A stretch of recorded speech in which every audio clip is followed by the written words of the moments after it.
Egypt's revolution primarily was an uprising of the young, a rejection of the old, stifling, decades-long government. So it's particularly galling to many activists that two of the frontrunners in this week's presidential election, Amr Moussa and Ahmed Shafiq, made their names as members of the old guard. In a cafe not far from Tahrir Square, youths who took part in the historic protest there now despair of the possible election of Fulul, or remnants, as those of the previous government are derisively called. Mostafa Akl Ragman Kajo is a writer and member of the opposition April 6th youth movement. It means the death of the revolution, because it's not fair that the thousands of youth who paid with their blood for the sake of freedom, social equity, dignity, daily bread, and equality, it can't be that those who fought against us will become president.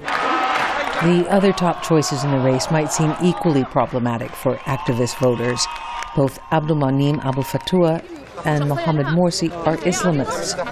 But for Ragman Kajo, that's a qualified step in the right direction. He doesn't have to represent our movement as youths or leftist liberals. We could approve of Egypt being led by an Islamist, but on the condition he respects freedom and enfranchisement, enfranchisement, enfranchisement. Although Sharia-advocating Islamists and freedom-seeking youth protesters seem divided on what the future of Egypt should be, their shared history of oppression leads to some common ground and opponents. Human Rights Watch researcher Heba Morayev says that was evident in a recent debate.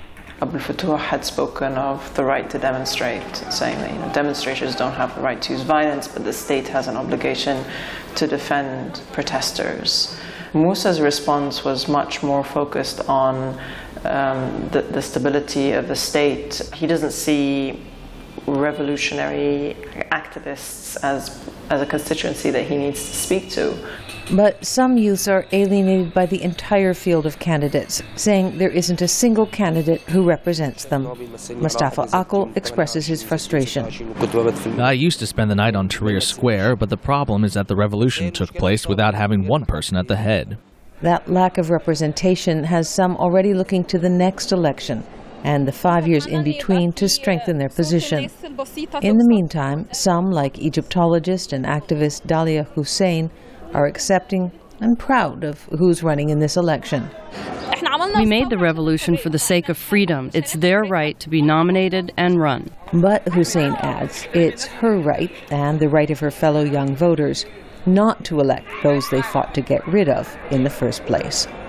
Elizabeth Arrott, VOA News, Cairo.